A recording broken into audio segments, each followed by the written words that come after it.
എല്ലാവർക്കും നമസ്കാരം. ഐപ്ലസിൻ്റെ പുതിയൊരു വീഡിയോയിലേക്ക് സ്വാഗതം. അപ്പോൾ നമ്മൾ ഇന്ന് കമ്മ്യൂണിക്കേഷൻ സിസ്റ്റംസ് സ്റ്റാർട്ട് ചെയ്യുകയാണ്. അപ്പോൾ കമ്മ്യൂണിക്കേഷൻ സിസ്റ്റത്തിൽ നമുക്ക് ആംപ്ലിറ്റ്യൂഡ് മോഡുലേഷൻ പഠിക്കാനുണ്ട്, പിന്നെ പൾസ് കോഡ് മോഡുലേഷൻ പഠിക്കാറുണ്ട്.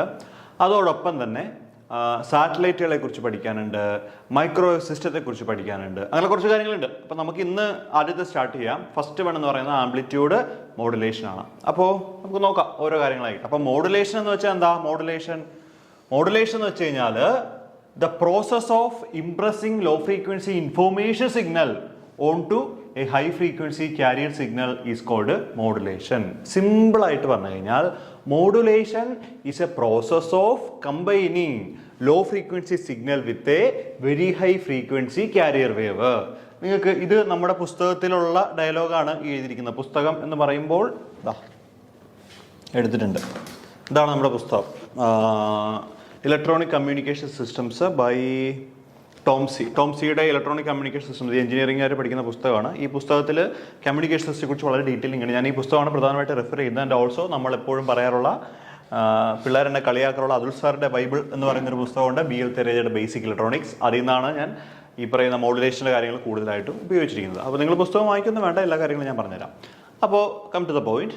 എന്താണ് മോഡുലേഷൻ എന്ന് ചോദിച്ചു കഴിഞ്ഞാൽ, modulation is the process of, നിങ്ങൾ ഈ ഡയലോഗ് എഴുതണ്ട, ഇപ്പം ഞാൻ പറയുന്നത് എഴുതി വയ്ക്കൂ. Modulation is the process of combining low frequency signal with a high frequency carrier wave is known as modulation. ഒന്നുമില്ലെന്നേ, ശക്തി കുറഞ്ഞ സിഗ്നലുകളെ ശക്തി കൂടിയ മറ്റൊരു സിഗ്നലുമായിട്ട് കൂട്ടിച്ചേർത്ത് ദൂരദേശങ്ങളിലേക്ക് അയക്കുന്നതിനെയാണ് നമ്മൾ മോഡുലേഷൻ എന്ന് പറയുന്നത്. മോഡുലേഷൻ. ഓക്കെ, അപ്പോൾ ഒന്ന് പറഞ്ഞു നോക്കിയേ. Modulation is a process of combining low frequency signal wave with very high frequency carrier wave is known as modulation. അപ്പോൾ ഞാൻ ചിലപ്പം ഈ ചെറിയ കുട്ടികളെ, അതായത് ഡിഗ്രി ക്ലാസ്സിലെ കുട്ടികളെ പഠിപ്പിക്കുമ്പോൾ പറഞ്ഞു കൊടുക്കാറുണ്ട്. ഇത് ശരിക്കും പറഞ്ഞാൽ നമ്മുടെ ജീവിതത്തിലൊരു കാര്യമായിട്ട് ബന്ധപ്പെട്ട് നമുക്ക് പറയാൻ പറ്റും. അതായത് ഇവിടെ രണ്ട് വേവുകളാണ് പ്രധാനമായിട്ടും ഉള്ളത്. സിഗ്നൽ വേവും ഉണ്ട്, അതോടൊപ്പം തന്നെ എന്തുണ്ട്? ക്യാരിയർ വേവും ഉണ്ട്. എന്താണ്? സിഗ്നൽ വേവും ക്യാരിയർ വേവും. അപ്പോൾ ഇവ തമ്മിലുള്ള വ്യത്യാസം ആദ്യം മനസ്സിലാക്കണം. സിഗ്നൽ വേവ് എന്ന് പറഞ്ഞു കഴിഞ്ഞാൽ നമ്മുടെ ഇൻഫർമേഷൻ ക്യാരിയിങ് ആയിട്ടുള്ള വേവിനെയാണ് നമ്മൾ സിഗ്നൽ വേവ് എന്ന് പറയുന്നത്. ഇപ്പോൾ നമുക്ക് റേഡിയോയിൽ ശബ്ദമായിട്ടുള്ള കാര്യങ്ങൾ അയച്ചു കൊടുക്കണം. ആ ശബ്ദം എന്ന് പറയുന്നത് നമ്മുടെ സിഗ്നൽ വേവ് ആണ്. ഓക്കെ, ഇനി ക്യാരിയർ വേവ് എന്ന് പറയുമ്പോൾ ഈ സിഗ്നലുകളെ ക്യാരി ചെയ്ത് കൊണ്ടുപോകുന്ന വേവുകളെയാണ് നമ്മൾ ക്യാരിയർ വേവ് എന്ന് പറയുന്നത്. ഓക്കെ, അപ്പോൾ ഇതിൻ്റെ വർക്കിംഗ് എങ്ങനെയാണെന്ന് കൂടി പറഞ്ഞുതരാം ഞാൻ. അതായത് ഇപ്പോൾ റേഡിയോ നിലയത്തിൽ ശബ്ദ സന്ദേശങ്ങളുണ്ടാവും. ആ ശബ്ദ സന്ദേശങ്ങൾ എന്ന് പറയുന്നത് നമ്മുടെ സിഗ്നൽ വേവ് ആണ്. ആ സിഗ്നൽ വേവിനെ നമ്മൾ എന്ത് ചെയ്യും? ക്യാരിയർ വേവ് എന്ന് പറയുന്ന മറ്റൊരു വേവുമായിട്ട് കമ്പൈൻ ചെയ്യും. അപ്പോൾ സിഗ്നൽ വേവിൻ്റെ ഫ്രീക്വൻസി പൊതുവെ കുറവാണ്, പക്ഷേ ക്യാരിയർ വേവിൻ്റെ ഫ്രീക്വൻസി എപ്പോഴും വളരെ കൂടുതലായിരിക്കും. പക്ഷെ അതിൻ്റെ അകത്ത് യാതൊരുവിധ ഇൻഫർമേഷനും ഉണ്ടാവില്ല. അത് just A high frequency wave മാത്രം. അപ്പോൾ നമ്മൾ എന്ത് ചെയ്യും? നമ്മുടെ ഫ്രീക്വൻസി കുറഞ്ഞ സിഗ്നൽ വേവിനെ ക്യാരിയർ വേവുമായിട്ട് മിക്സ് ചെയ്ത് ഹൈ ഫ്രീക്വൻസി ഉള്ളൊരു വേവായിട്ട് മാറ്റും. പക്ഷേ നമ്മുടെ സിഗ്നലിൻ്റെ പ്രത്യേകതകളൊന്നും പോകത്തില്ല. ദാറ്റ് മീൻസ് സിഗ്നലിലുള്ള ഇൻഫർമേഷൻ നമുക്ക് നഷ്ടപ്പെടുകയുമില്ല. എന്നിട്ട് എന്ത് ചെയ്യും? ഈ മിക്സ് ചെയ്ത് വെച്ചിരിക്കുന്ന മോഡുലേറ്റ് ചെയ്ത വേവ് എന്ത് ചെയ്യും? നമ്മൾ ഒരു ട്രാൻസ്മിറ്റർ വഴി ഇങ്ങനെ ട്രാൻസ്മിറ്റ് ചെയ്യും, വലിയ ആൻറ്റിന വഴി ട്രാൻസ്മിറ്റ് ചെയ്യും. ഈ ട്രാൻസ്മിറ്റ് ചെയ്യുന്ന സിഗ്നലുകൾ റേഡിയോ ആണെങ്കിൽ നമ്മുടെ റേഡിയോയിൽ ഒരു റിസീവർ ഉണ്ടാകും, കുഞ്ഞത് പൊങ്ങി നിൽക്കുന്ന റിസീവർ എന്ത് ചെയ്യും? ഈ സിഗ്നലിനെ പിടിച്ചെടുക്കും. എന്നിട്ട് എന്ത് ചെയ്യും? ക്യാരിയർ വേവിനെ തിരിച്ച് ട്രാൻസ്മിറ്ററിലേക്ക് തന്നെ അയക്കുകയും സിഗ്നൽ വേവിനെ അത് അറ്റാച്ച് ചെയ്ത് ശബ്ദ സന്ദേശമാക്കി തിരിച്ച് കൺവേർട്ട് ചെയ്ത് നമുക്ക് തരികയും ചെയ്യും. ഇതാണ് ഈ ഒരു പ്രോസസ് നടക്കുന്നത്. അപ്പോൾ ശരിക്കും പറഞ്ഞു കഴിഞ്ഞാൽ ഞാൻ പറയാറുണ്ട്, നമ്മുടെ ഞാൻ പറഞ്ഞ കം ടു ദ പോയിന്റ്, നമ്മുടെ ഡിഗ്രി കുട്ടികളുടെ കാര്യമാണ്. ഡിഗ്രി കുട്ടികളോട് ഞാൻ പറയാറുണ്ട്. അപ്പോൾ നമ്മൾ സ്കൂളിലൊക്കെ പഠിക്കുന്ന സമയത്ത് ഇപ്പോൾ ഒരു കുട്ടിക്ക് വയ്യാണ്ട് വന്നു, ഒരു കുട്ടിക്ക് സുഖമില്ല, തലകറക്കം വന്നു എന്ന് വിചാരിക്കുക. അപ്പോൾ നമ്മളോട് ടീച്ചർ പറയും, എൻ്റെ വീട് അറിയാവുന്ന ആരെങ്കിലും ക്ലാസ്സിലുണ്ടോ എന്ന് ചോദിക്കും.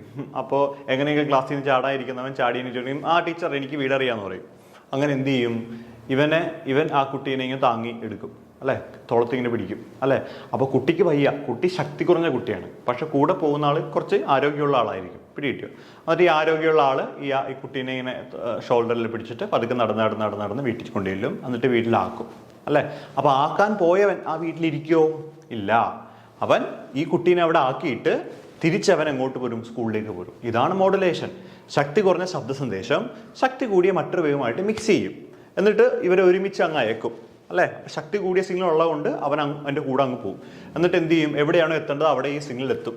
എന്നിട്ട് ക്യാരി വേവ് തിരിച്ച് എന്ത് ചെയ്യും? തിരിച്ച് ഈ ട്രാൻസ്മിറ്റിംഗ് സ്റ്റേഷനിലേക്ക് പോകും. അപ്പോൾ ഇതാണൊരു മോഡുലേഷൻ്റെ ഒരു സ്ട്രക്ചറും ആ സിഗ്നൽ ട്രാൻസ്മിഷൻ്റെ കാര്യങ്ങളൊക്കെ. ഓക്കെ ഓക്കെ ശരി. അപ്പോൾ നമ്മൾ അടിസ്ഥാനപരമായിട്ട് ഇത് അറിഞ്ഞിരുന്നാലേ നമുക്ക് അങ്ങോട്ട് പറയുമ്പോൾ ഇതൊരു ഭംഗി ഉണ്ടാവുള്ളൂ, അല്ലെങ്കിൽ അവിടെ ഇവിടെ എത്താത്ത രീതിയിൽ കാര്യങ്ങൾ പോകും. ശരി, അപ്പോൾ അങ്ങനെയാണെങ്കിൽ നമുക്ക് കാരിയർ വേവിനെ കുറിച്ച് പറയാം. It is a high frequency undamped radio wave produced by radio frequency oscillator. Their job is to carry the signal from the transmitting station to the receiving station. അപ്പോൾ മനസ്സിലാക്കുക, കാരിയർ വേവ് എന്ന് പറഞ്ഞു കഴിഞ്ഞാൽ frequency കൂടിയ വേവാണ്. Radio frequency oscillator ആണ് അത് produce ചെയ്യുന്നത്. അത് അൺഡാംഡ് ആണ്. അൺഡാംഡ് എന്ന് വെച്ചാൽ എന്താ?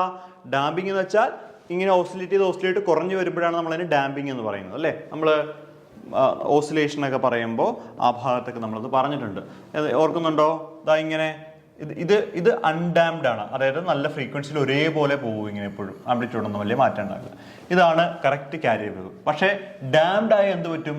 കുറേ കഴിയുമ്പോൾ ഇവൻ്റെ ഫ്രീക്വൻസി കുറഞ്ഞ് അവൻ ഇല്ലാണ്ടാവും. പിടികിട്ടിയോ? അപ്പോൾ നിങ്ങൾ ആലോചിച്ചേക്ക്, ഒരു ഡാംഡ് കാരിയർ വേവ് ആണെങ്കിൽ സിഗ്നൽ പകുതി വഴിയാകുമ്പോൾ ഒറിജിനൽ സിഗ്നൽ അവിടെ ഇട്ടിട്ട് ഇവൻ നഷ്ടപ്പെട്ടു പോകും. പിടികിട്ടിയോ? അപ്പോൾ അതുകൊണ്ട് നമ്മുടെ കാരിയർ വേവ് എന്ന് പറയേണ്ട പോയിന്റുകൾ എന്താണ്? High frequency undamped radio wave ആണ്. ഇത് റേഡിയോ ഫ്രീക്വൻസി ഓസിലേറ്റർ ആണ് പ്രൊഡ്യൂസ് ചെയ്യുന്നത്. Carry the signal from transmitting station to the receiving station. ഇതാണ് അതിൻ്റെ ധർമ്മം. ഞാനിത് പല പ്രാവശ്യം പറയാൻ കാര്യം, കഴിഞ്ഞ പ്രാവശ്യം സ്റ്റേറ്റ്മെന്റ് ബേസിലുള്ള ചോദ്യങ്ങളുണ്ടായിരുന്നു. അപ്പോൾ അവിടെയൊക്കെ നമ്മൾ അറിയണം, നമുക്ക് അടിസ്ഥാനപരമായിട്ട് കാര്യങ്ങൾ സ്റ്റേറ്റ്മെന്റിൽ വന്നു കഴിഞ്ഞാൽ അത് നമുക്ക് എഴുതാൻ പറ്റണം കേട്ടോ. അതുകൊണ്ടാണ് ഞാൻ പല ആവർത്തി പറയുന്നത്. ഞാൻ എപ്പോഴും പറയാറുണ്ട്, പിന്നീട് പഠിക്കാൻ നിൽക്കേണ്ട, ഇപ്പം തന്നെ നിങ്ങൾ പഠിച്ചു പോകണം. ഓക്കേ,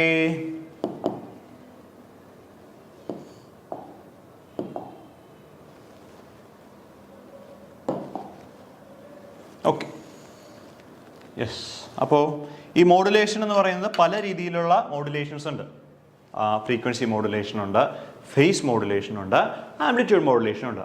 അപ്പോൾ നമുക്ക് സിലബസിൽ പഠിക്കാനുള്ളത് ആംപ്ലിറ്റ്യൂഡ് മോഡുലേഷൻ ആണ് നമുക്ക് പഠിക്കാനുള്ളത്. അപ്പോൾ നമുക്ക് നോക്കാം എന്താണ് amplitude modulation. The amplitude modulation, the amplitude of the carrier wave varied to the instantaneous amplitude of the information signal without changing frequency and phase of the carrier wave. Okay, അപ്പോൾ amplitude modulation എന്ന് പറഞ്ഞു കഴിഞ്ഞാൽ നിങ്ങൾ മനസ്സിലാക്കുക, ഈ amplitude എല്ലാം change ആകുന്നത് carrier വേവിൻ്റെയാണ്, signal വേവിൻ്റെ അല്ല. അത് ആദ്യം ഒന്ന് മനസ്സിലോർത്ത് വയ്ക്കുക. എന്താണ്? ഒരു മോഡുലേഷൻ പ്രോസസ്സിൽ ചേഞ്ചസ് ഉണ്ടാവുന്ന ആർക്കാണ്? കാരിയർ വേവിനാണ്. ഒരിക്കലും ഒറിജിനൽ സിഗ്നൽ വേവിന് എന്തുണ്ടാവില്ല? ചേഞ്ചസ് ഉണ്ടാവില്ല. അത് മനസ്സിലാക്കി വെക്കുക. ചില ആളുകൾ വിചാരിക്കുന്നത് നമ്മുടെ കാരിയർ വേവ് മാറിപ്പോകുന്നതാണ്. നിങ്ങൾ കാരിയർ വേവ് അല്ല, സിഗ്നൽ വേവ് മാറുമെന്നാണ്. അത് മനസ്സിലാക്കുക. നമുക്ക് അയക്കാനുള്ള സിഗ്നലിനെയാണ് നമ്മൾ എന്ന് പറയുന്നത് സിഗ്നൽ വേവ് എന്ന് പറയുന്നത്. സിഗ്നൽ വേവ് മാറിക്കഴിഞ്ഞാൽ പിന്നെ അവിടെ ചില ഇൻഫർമേഷൻ തന്നെ മാറിയെന്നല്ലേ അർത്ഥം. അപ്പോൾ അതുകൊണ്ട് മോഡുലേഷൻ സംഭവിക്കുമ്പോൾ എപ്പോഴും ചേഞ്ച് വരുന്നത് ആർക്കാണ്? കാരിയർ വേവിനാണ്. എന്താർക്കാണ്? കാരിയർ വേവിനാണ്. അപ്പോൾ പ്രധാനമായിട്ടും 3 ടൈപ്പ് മോഡുലേഷനാണ് നമുക്ക് അവൈലബിൾ ആയിട്ടുള്ളത്. ഏതൊക്കെയാണ്? Frequency modulation, amplitude modulation, face modulation. അപ്പോൾ അടിസ്ഥാനപരമായിട്ട് ഒരു വേവിനെ കുറിച്ച് സംസാരിക്കുമ്പോൾ ആ വേവിൻ്റെ അകത്ത് 3 കാര്യങ്ങളെയാണ് നമുക്ക് മെൻഷൻ ചെയ്യേണ്ടത്. അത് ഏതൊക്കെയാണ് ആ 3 കാര്യങ്ങൾ? ഒന്ന് ഞാനിവിടെ എഴുതുകയാണ്,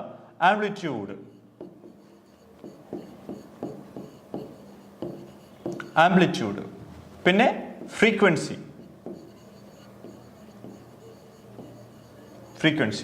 മറ്റൊന്ന് ഫേസ് അല്ലേ. കാരിയർ വേവിൻ്റെ ആംപ്ലിറ്റ്യൂഡാണ് കോൺസ്റ്റന്റ് ഉണ്ടെങ്കിൽ അതിന് നമ്മൾ AM എന്ന് പറയും, അതായത് ആംപ്ലിറ്റ്യൂഡ് മോഡുലേഷൻ എന്ന് പറയും, ആംപ്ലിറ്റ്യൂഡ് മോഡുലേഷൻ. ഇനി കാരിയർ വേവിൻ്റെ ഫ്രീക്വൻസിയാണ് ചേഞ്ച് ആവുന്നതെങ്കിൽ അതിന് നമ്മൾ എന്ത് പറയും? ഫ്രീക്വൻസി മോഡുലേഷൻ എന്ന് പറയും, ഫ്രീക്വൻസി മോഡുലേഷൻ. ഓക്കെ, ഇനി കാരിയർ വേവിൻ്റെ ഫേസ് ആണ് ചേഞ്ച് ആകുന്നതെങ്കിൽ അതിന് നമ്മൾ ഫേസ് മോഡുലേഷൻ PM എന്ന് പറയാം. അപ്പോൾ ആംപ്ലിറ്റ്യൂഡ് മോഡുലേഷൻ ഉണ്ട്, ഫ്രീക്വൻസി മോഡുലേഷൻ ഉണ്ട്, ഫേസ് മോഡുലേഷൻ ഉണ്ട്. അപ്പോൾ നിങ്ങളോട് ചോദിക്കുകയാണ് എന്താണ് ആംപ്ലിറ്റ്യൂഡ് മോഡുലേഷൻ? ആംപ്ലിറ്റ്യൂഡ് മോഡുലേഷൻ എന്ന് വെച്ച് കഴിഞ്ഞാൽ മോഡുലേഷൻ ചെയ്യുന്ന സമയത്ത് കാരിയർ വേവിൻ്റെ ആംപ്ലിറ്റ്യൂഡ് ചേഞ്ച് ആവുകയും ഫ്രീക്വൻസിയും ഫേസും കോൺസ്റ്റന്റ് ആക്കി നിലനിൽക്കുകയും ചെയ്യുന്നതിനെയാണ് നമ്മൾ എന്ത് പറയുന്നത്? ആംപ്ലിറ്റ്യൂഡ് മോഡുലേഷൻ എന്ന് പറയുന്നത്. അപ്പോൾ എന്താണ് ഫ്രീക്വൻസി മോഡുലേഷൻ? ഇതുപോലെ മോഡുലേഷൻ നടക്കുമ്പോൾ കാരിയർ വേവിൻ്റെ ഫ്രീക്വൻസി ചേഞ്ച് ആവുകയും അതിൻ്റെ ആംപ്ലിറ്റ്യൂഡും ഫേസും കോൺസ്റ്റന്റ് ആക്കി നിൽക്കുകയാണെങ്കിൽ അതിന് നമ്മൾ ഫ്രീക്വൻസി മോഡുലേഷൻ എന്ന് പറയുന്നു. എന്താണ് ഫേസ് മോഡുലേഷൻ? മോഡുലേഷൻ ചെയ്യുന്ന സമയത്ത് കാരിയർ വേവിൻ്റെ ഫേസ് ചേഞ്ച് ആവുകയും ആംപ്ലിറ്റ്യൂഡും ഫ്രീക്വൻസിയും കോൺസ്റ്റന്റ് ആയി നിലനിൽക്കുകയാണെങ്കിൽ അവയെ പറയുന്ന പേരാണ് ഫേസ് മോഡുലേഷൻ. ഓക്കെ, അപ്പം ഞാൻ ആരാണ് ചേഞ്ച് ആകുന്നതെന്നാണ് ഇവിടെ എഴുതിയിരിക്കുന്നത്, കോൺസ്റ്റന്റ് ആകുന്ന ആളുകളെ എഴുതിയിട്ടില്ല അല്ലേ. അപ്പോൾ നിങ്ങൾ വലതുവശത്ത് അതുകൂടി എഴുതി വയ്ക്കുക. ആംപ്ലിറ്റ്യൂഡ് മോഡുലേഷൻ ആണെങ്കിൽ അത് ആംപ്ലിറ്റ്യൂഡ് ആണെങ്കിൽ ഫ്രീക്വൻസിയും ഫേസും കോൺസ്റ്റന്റ്, ഫ്രീക്വൻസി ആണെങ്കിൽ ആംപ്ലിറ്റ്യൂഡും ഫേസും കോൺസ്റ്റന്റ്, ഫേസ് ആണെങ്കിൽ ഫ്രീക്വൻസി ആംപ്ലിറ്റ്യൂഡും കോൺസ്റ്റന്റ്. വേരി ചെയ്യുന്ന ആളെ പഠിക്കാം. അപ്പോൾ രണ്ടും കൂടി പഠിക്കേണ്ട ഏതെങ്കിലും ഒരു കാര്യം മനസ്സിൽ വയ്ക്കുക, ചേഞ്ച് ആകുന്ന ആളെ മാത്രം ഓർത്തിരിക്കുക. പേരിൽ തന്നെയുള്ളത്. ആംപ്ലിറ്റ്യൂഡ് മോഡുലേഷൻ ആണെങ്കിൽ ആംപ്ലിറ്റ്യൂഡ് ചേഞ്ച് ആവും, ഫേസ് മോഡുലേഷൻ ആണെങ്കിൽ ഫേസ് ചേഞ്ച് ആവും, ഫ്രീക്വൻസി മോഡുലേഷൻ ആണെങ്കിൽ ഫ്രീക്വൻസി ചേഞ്ച് ആവും. അപ്പോൾ മറ്റു രണ്ട് ആളുകൾ കോൺസ്റ്റന്റ് ആയിട്ട് നിലനിൽക്കുകയും ചെയ്യും. അപ്പോൾ നമ്മുടെ ആംപ്ലിറ്റ്യൂഡ് മോഡുലേഷൻ നമുക്ക് പഠിക്കാനുള്ളത്, മറ്റുള്ള കുറിച്ച് നമുക്ക് നോക്കേണ്ട ആവശ്യമില്ല. എന്നാലും ഞാൻ പറഞ്ഞു തന്നേ ഉള്ളൂ, ഇതൊന്ന് മനസ്സിൽ ഓർത്ത് വെച്ചേക്കുക. ഏതെങ്കിലും രീതിയിൽ ചോദിച്ചു കഴിഞ്ഞാൽ എഴുതാമല്ലോ നമുക്ക്, കേട്ടോ. അപ്പോൾ നമുക്ക് ആംപ്ലിറ്റ്യൂഡ് മോഡുലേഷൻ നോക്കാം. Amplitude modulation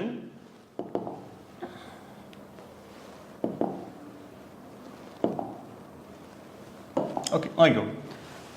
In amplitude modulation, the amplitude of the carrier wave is varied to the instantaneous amplitude of the information signal without changing frequency and phase of the carrier wave. അതായത് നമ്മൾ പറഞ്ഞു amplitude മോഡുലേഷൻ്റെ അകത്ത് carrier വേവിൻ്റെ amplitude change ആകുന്നുണ്ട്. എന്തിനെ അടിസ്ഥാനമാക്കിയാണ് change ആകുന്നത്? നമ്മൾ കൊടുക്കുന്ന സിഗ്നൽ വേവുകൾക്ക് അടിസ്ഥാനമാക്കിക്കൊണ്ട് അല്ലെങ്കിൽ സിഗ്നൽ വേവുകൾക്ക് അനുസൃതമായിട്ടാണ് എന്ത് സംഭവിക്കുന്നത്? ക്യാരിയർ വേവിൻ്റെ ആംപ്ലിറ്റ്യൂഡ് ചേഞ്ച് ആകുന്നത്. അപ്പോൾ ഞാനൊരു ഫിഗർ കാണിച്ചു തരാം, അപ്പോൾ നിങ്ങൾക്ക് കുറച്ചുകൂടി ക്ലിയർ ആവുന്നതാ. ഈ കാണുന്നതാണ് ഒരു ആംപ്ലിറ്റ്യൂഡ് മോഡുലേഷൻ്റെ ഫിഗർ. അപ്പോൾ നിങ്ങൾ ഏറ്റവും ആദ്യം കാണുന്ന എന്ന് പറയുന്നത് സിഗ്നൽ വേവ് ആണ്. നമുക്ക് അയക്കേണ്ട ആളാണ് എന്ത്? ഈ ആദ്യം കാണുന്നത് എന്താണ്? സിഗ്നൽ വേവ് അല്ലേ? അതാണ് ബേസ് ബാൻഡ് സിഗ്നൽ എന്ന് ഇരിക്കുന്നത്. നിങ്ങൾ അത് മാറ്റിയിട്ട് സിഗ്നൽ വേവ് എന്ന് എഴുതുക. സിഗ്നൽ വേവ് അതായത് നമുക്ക് അയക്കേണ്ട ഓഡിയോ സിഗ്നൽ ആണെങ്കിൽ അതാണ് ഈ മേലിൽ കാണുന്ന വേവ്. ഇനി താഴെ കാണുന്നത് എന്താണ്? ക്യാരിയർ സിഗ്നലാണ് അല്ലേ? അതായത് ഇവനെ ക്യാരി ചെയ്യാൻ പോകുന്ന ഇവനാണ്. അപ്പോൾ നിങ്ങൾ നോക്കിയേ, ഇവിടുത്തെ ഫ്രീക്വൻസി കുറവും ഇവിടുത്തെ ഫ്രീക്വൻസി കൂടുതലും അല്ലേ? അപ്പോൾ അറിയാത്ത കുട്ടികൾ എങ്ങനെ ചോദിക്കും, സാറേ പടം നോക്കിയിട്ട് എങ്ങനെയാണ് മനസ്സിലാകുന്നത് ഫ്രീക്വൻസി കൂടുതലാണ് കുറവാണ് എന്ന് പറഞ്ഞ് മനസ്സിലാകുന്നത് എങ്ങനെയാണെന്നുള്ളത്? അതായത് നിങ്ങൾ നോക്കിക്കോളൂ, ഒരു സൈക്കിൾ ഇവിടെ തൊട്ട് ഇവിടം വരെ ഒരു സൈക്കിളാണ് നമുക്കുള്ളത്. കണ്ടോ, ഇവിടെ തൊട്ട് ഇവിടം വരെ എടുത്തു കഴിഞ്ഞാൽ ഒരു സൈക്കിള്. പക്ഷേ ആ ദൂരം തന്നെ നമ്മൾ ഇവിടെ എടുത്തു കഴിഞ്ഞാൽ ഇവിടെ എത്ര സൈക്കിളുണ്ടോ? 1, 2, 3, 4, 5, 6, 7, 8, 9, 10, 11, 12 അങ്ങനെ കുറേ സൈക്കിളുകൾ വരും. പിടികിട്ടിയോ? അപ്പോൾ അതുകൊണ്ടാണ് നമ്മൾ ഫ്രീക്വൻസി എന്ന് പറഞ്ഞു കഴിഞ്ഞാൽ number of cycles per second എന്നാണ് നമ്മൾ പറയുന്നത്. അപ്പോൾ ഒരു സെക്കൻഡിൽ കൂടുതൽ സൈക്കിൾ വരുന്ന ആരാണോ അവിടെയാണ് ഫ്രീക്വൻസി കൂടുതലെന്ന് പറയുന്നത്. അപ്പോൾ ഇവിടെ നിങ്ങൾ നോക്കി കഴിഞ്ഞാൽ ക്യാരിയർ വേവിന് ഫ്രീക്വൻസി കൂടുതലാണ്. കാരണം അവന് ഫ്രീക്വൻസി കൂടുതലായാലും മാത്രമല്ലേ ഫ്രീക്വൻസി കുറഞ്ഞ ആളെ കൂടെ കൊണ്ടുപോകാൻ പറ്റുള്ളൂ. അപ്പോൾ എന്താ സംഭവിക്കുക? നമ്മൾ ഇത് രണ്ടും കൂടി മിക്സ് ചെയ്യും, അതായത് മോഡുലേഷൻ ചെയ്യും. മോഡുലേഷൻ ചെയ്യുമ്പോൾ നമുക്ക് കിട്ടുന്ന വേവാണിത്. അതായത് ആംപ്ലിറ്റ്യൂഡ് മോഡുലേറ്റഡ് സിഗ്നലാണ് ഈ കാണുന്നത്. നിങ്ങൾ നോക്കിക്കോളൂ, ഇത് കണ്ടോ, ഈ വേവിന് കറസ്പോണ്ടിങ് ആയിട്ട് കണ്ടോ ഒരു അപ്പർ മുകളിൽ നമ്മളൊരു വേവ് വരയ്ക്കും, താഴെയും നമ്മളൊരു വേവ് വരയ്ക്കും. എന്നിട്ട് എന്ത് സംഭവിച്ചു? ഇതിന് ആനുപാതികമായിട്ട് ഇതിൻ്റെ ആംപ്ലിറ്റ്യൂഡ് മാറി. പിടികിട്ടിയോ? അതിന് ആനുപാതികമായിട്ട് ഇതിൻ്റെ ആംപ്ലിറ്റ്യൂഡ് മാറി. അതായത് ഇതിൻ്റെ ആംപ്ലിറ്റ്യൂഡ് ഇതിൻ്റെ ഉള്ളിൽ വരും.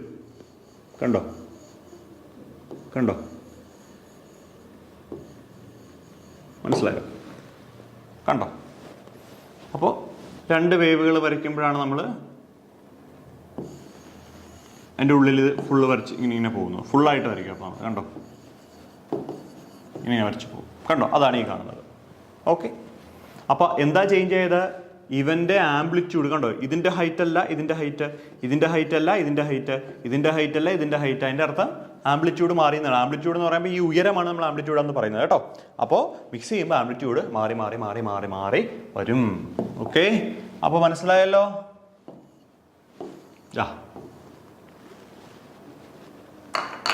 കഴിഞ്ഞ പ്രാവശ്യം ഒരു ചോദ്യം ചോദിച്ചിരുന്നത് ഈ ഭാഗത്തു നിന്നാണ് കേട്ടോ.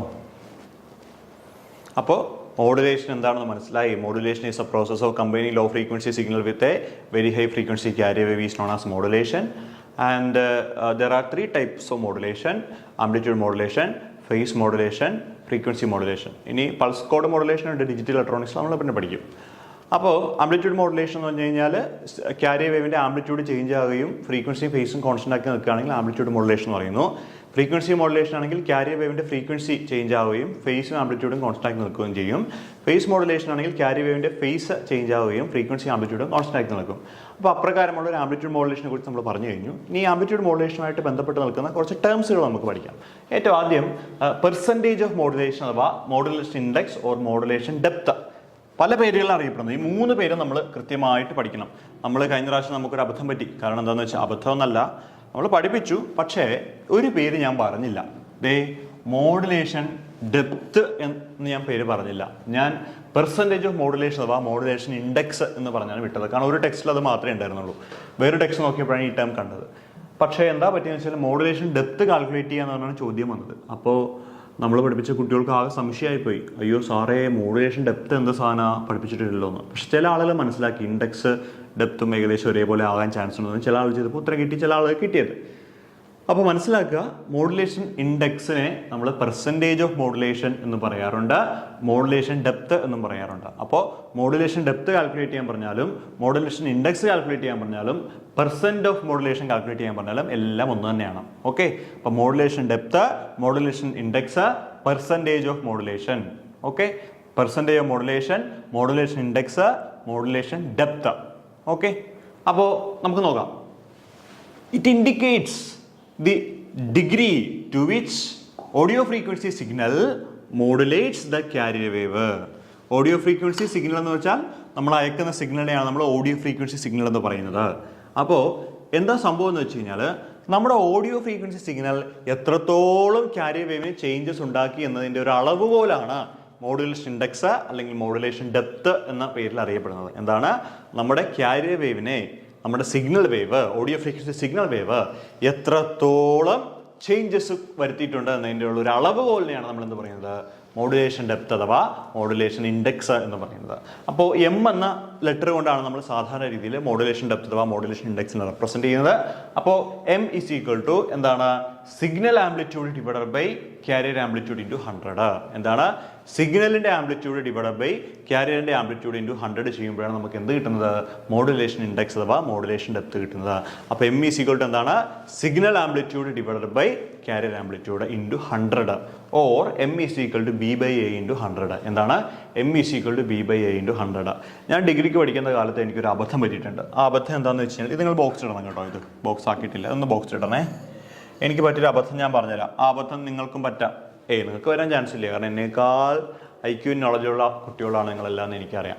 അപ്പോൾ നിങ്ങൾക്ക് പറ്റില്ല. എങ്കിലും ഞാനൊന്ന് പറയണേ. അതായത് ഇതുപോലെ മോഡുലേഷൻ ഇൻഡെക്സ് കണ്ടുപിടിക്കാൻ വേണ്ടി ഒരു ചോദ്യമായിരുന്നു. അപ്പോൾ നമുക്ക് ഒരു സിഗ്നൽ വേവിൻ്റെ ആംപ്ലിറ്റ്യൂഡ് ഇത്രയാണ്, കാരിയർ വേവിൻ്റെ ആംപ്ലിറ്റ്യൂഡ് ഇത്രയാണ്. അങ്ങനെയാണെങ്കിൽ ആ മോഡുലേറ്റഡ് സിഗ്നലിൻ്റെ പെർസെൻറ്റേജ് ഓഫ് മോഡുലേഷൻ അഥവാ മോഡുലേഷൻ ഇൻഡെക്സ് കണ്ടുപിടിക്കുക എന്നുള്ളതാണ് ചോദ്യം.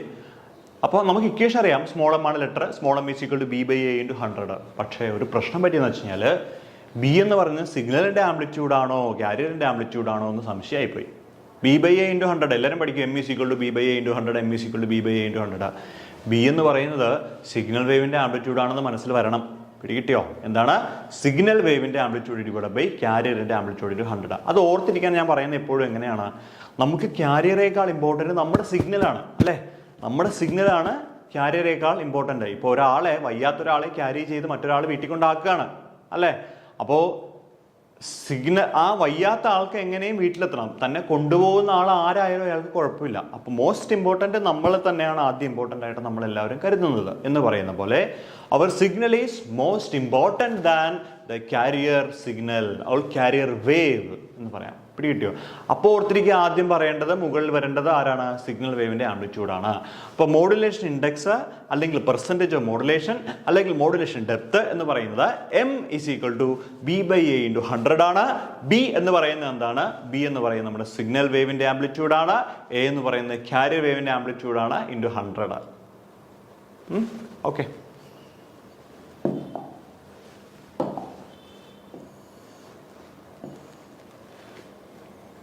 Okay, modulation index in terms of modulated carrier wave.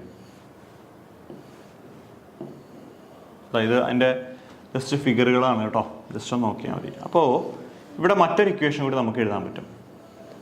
അതായത് M is equal to E C max minus E C minimum divide by E C max plus E C minimum. അതായത് നമുക്ക് maximum വോൾട്ടറയും ഒരു minimum വോൾട്ടറയും തരികയാണെങ്കിൽ modulation index കണ്ടുപിടിക്കാൻ പറ്റും. Amplitude അല്ല, വോൾട്ടതാ. ഇക്ക് വരും വി എന്നും പറയാം. V C max minus V C minimum divide V C max plus V C minimum. Okay. അപ്പോൾ കാരിയർ വേവിൻ്റെ വോൾട്ടതയാണ് ഈ കാണുന്നത്, അല്ലെങ്കിൽ EMF എന്നൊക്കെ വേണമെങ്കിൽ പറയാം.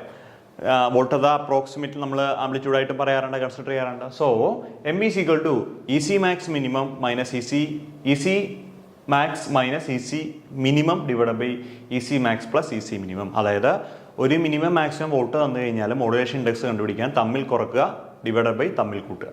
കേട്ടോ?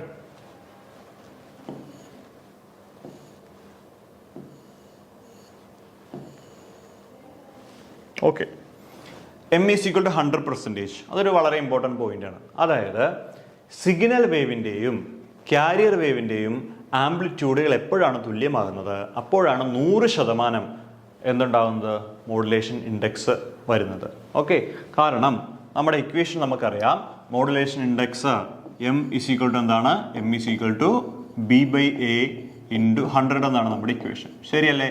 അപ്പോൾ ഇവിടെ ശരിക്കും പറഞ്ഞു കഴിഞ്ഞാൽ നമുക്ക് ബി ഈക്വൽ ടു എ ആയിക്കഴിഞ്ഞാൽ പെർസെൻറ്റേജ് ഉണ്ട്, ആയിക്കഴിഞ്ഞാൽ എം ഈസ് ഈക്വൽ ടു എത്രയാണ്, 100% എന്ന് എഴുതാം. എത്രയാണ്, 100%. അപ്പോൾ എപ്പോഴാണ് ക്യാരിയറിൻ്റെ ആംപ്ലിറ്റ്യൂഡും സിഗ്നലിൻ്റെ ആംപ്ലിറ്റ്യൂഡും തുല്യമാവുന്നത്, ആ സമയത്ത് നമുക്ക് എന്ത് പറയാം, 100% അതിന് എന്തുണ്ട്, എം വാല്യൂ ഉണ്ടെന്ന് പറയാം. അപ്പോൾ പരീക്ഷയ്ക്ക് ചോദിക്കാം, ഏത് സാഹചര്യത്തിലാണ് നമ്മുടെ മോഡുലേഷൻ ഇൻഡെക്സ് 100% ആകുന്നത്, ക്യാരിയർ വേവിൻ്റെ ആംപ്ലിറ്റ്യൂഡും സിഗ്നൽ വേവിൻ്റെ ആംപ്ലിറ്റ്യൂഡും എപ്പോഴാണ് തുല്യമാകുന്നത്, ആ സമയത്താണ് മോഡുലേഷൻ ഇൻഡെക്സ് 100% നമുക്ക് ലഭ്യമാകുന്നത്. ഓക്കെ.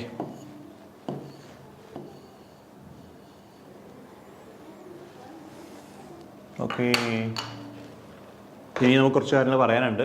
അപ്പം അങ്ങനെയാണെങ്കിൽ തൽക്കാലം ഈ വീഡിയോ നമുക്ക് ഇവിടെ അവസാനിപ്പിക്കാം. അടുത്ത ക്ലാസ്സിൽ നമുക്ക് പുതിയൊരു ഭാഗമായിട്ട് വീണ്ടും കാണാം. Thank you.